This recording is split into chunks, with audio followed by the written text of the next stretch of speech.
Saudara-saudari, bersama saya Frater Indra. Hari ini mari kita merenungkan percikan-percikan rohani dari sabda Tuhan yang ditawarkan gereja kepada kita. Kita awali dengan tanda kemenangan Kristus.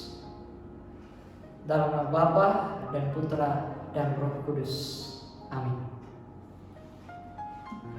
Bacaan dari Injil Yohanes pasal 19 ayat 25 sampai 27.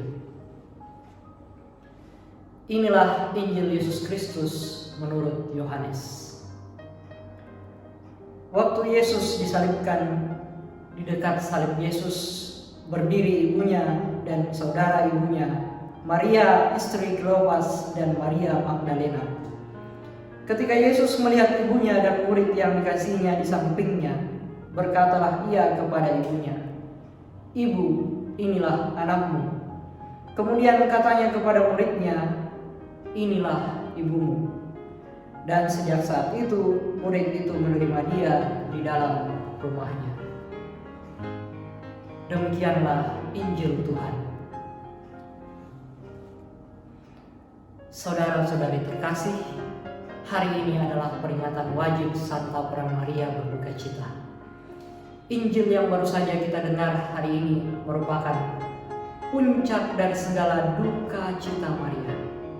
Dikatakan bahwa menjelang saat-saat kematian Yesus disalib, Maria harus mendengar kata-kata terakhir dari putranya, "Ibu, inilah anakmu." Tak mampu berkata apa-apa, Maria harus merelakan anak yang sangat dikasihinya itu. Melalui peringatan wajib Santa Peran Maria berduka cita setiap tanggal 15 September, gereja mengajak kita untuk selalu ingat akan teladan Bunda Maria dalam hal kesediaan dan kerelaan hati untuk menanggung penderitaan. Seberat apapun penderitaan yang kita hadapi dalam hidup ini, kita diminta untuk tetap tegar dan teguh beriman seperti Bunda Maria. Berkenaan dengan maksud gereja itu, saat ini saya ingin mengajak kita semua untuk melihat apa makna di balik sebuah penderitaan. Pertama-tama mari kita merenungkan dan menjawab pertanyaan sederhana ini. Dari manakah asalnya duka cita itu? Tentu semua orang pernah mengalami yang namanya sakit, baik sakit fisik maupun sakit hati. Lalu dari manakah datangnya rasa sakit itu?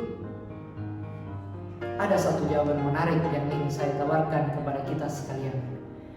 Dari perspektif ilmu filsafat manusia, dikatakan bahwa sejak kelahiran manusia ke dunia ini sampai kematiannya, manusia selalu mengalami dua proses perkembangan, yaitu penghancuran dan regenerasi.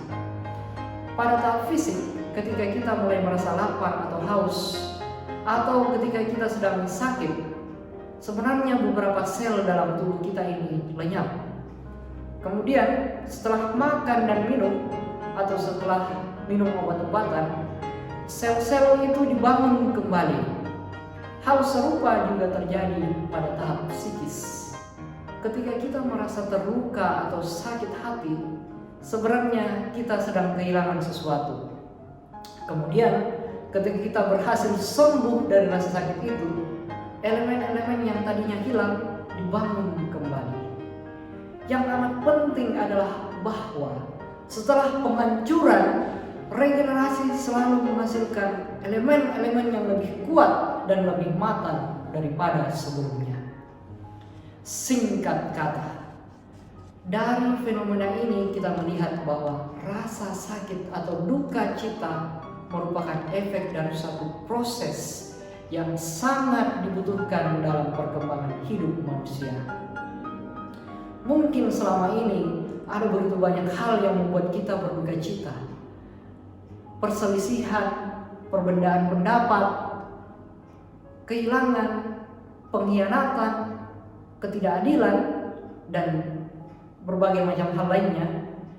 Tetapi rasa sakit atau duka cita itu hendaknya kita terima sebagai bagian dari diri kita. bukannya lari dari kenyataan seolah-olah hidup ini harus senang-senang saja.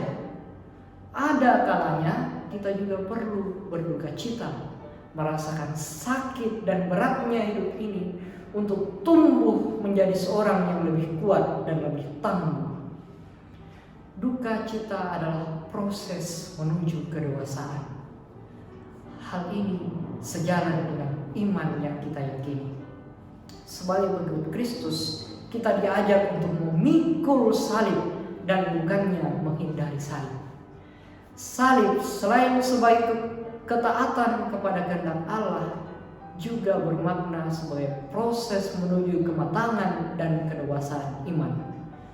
Maka, mari dengan berani kita meneladani Santa Peran Maria untuk menghadapi segala masa sakit dan penderitaan kita, bukan dengan keluh kesah, melainkan dengan hati yang teguh dan yakin pada kekuatan Roh Kudus yang senantiasa menguatkan dan memampukan kita.